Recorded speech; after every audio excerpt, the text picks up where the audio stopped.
Halo, kami dari kelompok 10 mata kuliah Multikulturalisme Seksi G yang beranggotakan saya Rachel.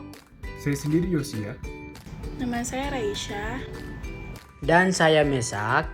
Hari ini kami ingin menceritakan kegiatan wawancara kami terhadap pedagang kaki lima di samping rumah sakit Siloam. Pedagang tersebut bernama Pak Dahlan, beliau berusia 55 tahun dan telah berdagang di Jakarta selama 7 tahun lamanya di depan rumah sakit Siloam dan di depan rumah sakit Jakarta. Ini adalah lokasi tempat Pak Dahlan biasanya mangkal untuk berjualan. Daerah ini merupakan daerah sekitar rumah sakit Siloam. Gerobak beliau hanya berseberangan dengan kantin Tembla Biru Siloam. Kalau pagi, biasanya beliau mangkal di depan rumah sakit Jakarta. Barang-barang yang dijual beliau adalah masker, tempat ID card, cermin, dan sebagainya. Kami melakukan 2 kali kegiatan wawancara, yaitu pada tanggal 30 Oktober 2023 dan 8 November 2023. Untuk wawancara yang pertama, kami menanyakan hal-hal yang bersifat general kepada bapaknya seperti nama, tanggal lahir, pendapatan perharinya, serta anggota keluarganya. Sementara itu, untuk wawancara kedua, kami menanyakan hal-hal yang lebih bersifat khusus, seperti berapa pengeluarannya, terus pengeluarannya cukup membeli barang di Jakarta, terus apakah anaknya kuliah dengan beasiswa atau tidak, serta apakah beliau memiliki pendapatan lain di luar menjadi pedagang kaki lima.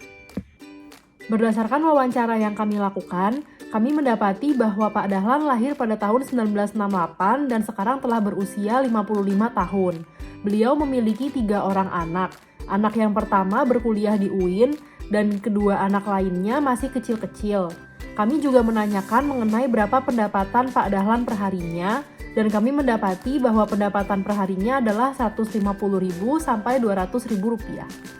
Tak hanya wawancara dan memberi pertanyaan-pertanyaan kami berikan, kami juga bercerita dengan beliau. Beliau bercerita bahwa ia harus hidup untuk memenuhi kebutuhan sehari-harinya, untuk mencari makan, membayar kontrakan, dan juga mengirimkan uang di kampung halamannya di Pekalongan. Beliau bercerita pernah menjadi pekerja borongan, hasilnya tidak seberapa, dan juga beliau pernah bercerita bahwa hampir setiap harinya atau bahkan terkadang ia tidak makan di hari itu. Itu dulu saya kan ibaratnya dulu jadi itu pemborong proyek. Jadi saya tahu ke campur-campur sama orang-orang yang biasa sekolah-sekolah. Akhirnya saya senang juga. Walaupun bagaimana saya perjuangkan anak saya. Sembari bercerita, kami juga sempat bertanya mengenai barang yang dijual Pak Dahlan. Kami ingin mengetahui apakah barang yang dijual beliau dibeli sendiri atau merupakan titip jual. Beliau mengatakan bahwa semua barang yang dia jual ini dicari sendiri oleh beliau.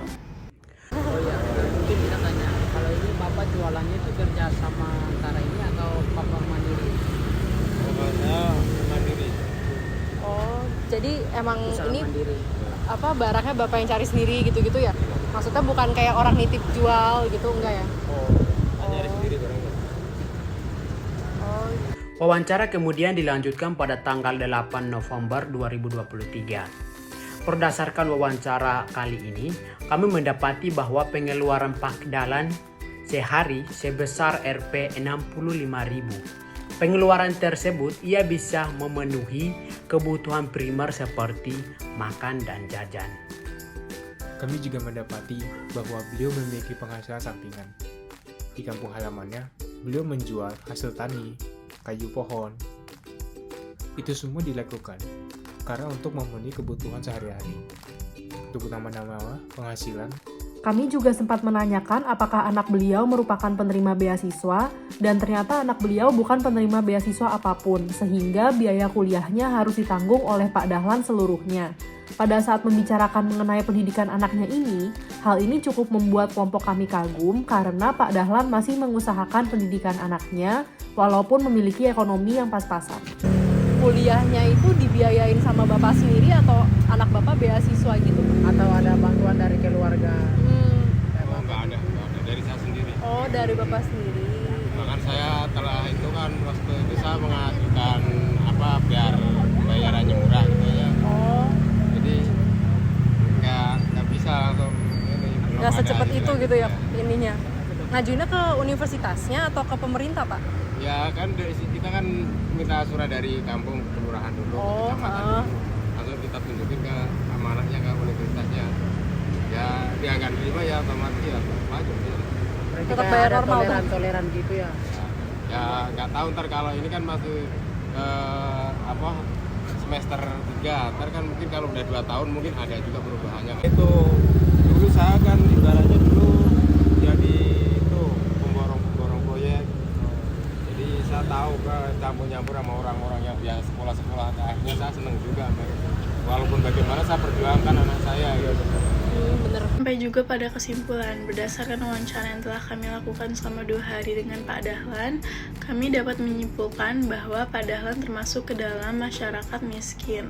Hal itu karena beliau hanya memiliki pendapatan per hari sekitar 150.000 sampai 200.000, sementara pengeluarannya mencapai 65.000. Kedua usaha yang dimiliki beliau dari hasil tani maupun pedagang borongan juga memiliki pendapatan yang pas-pasan, serta beliau juga harus memenuhi kebutuhan kuliah anaknya.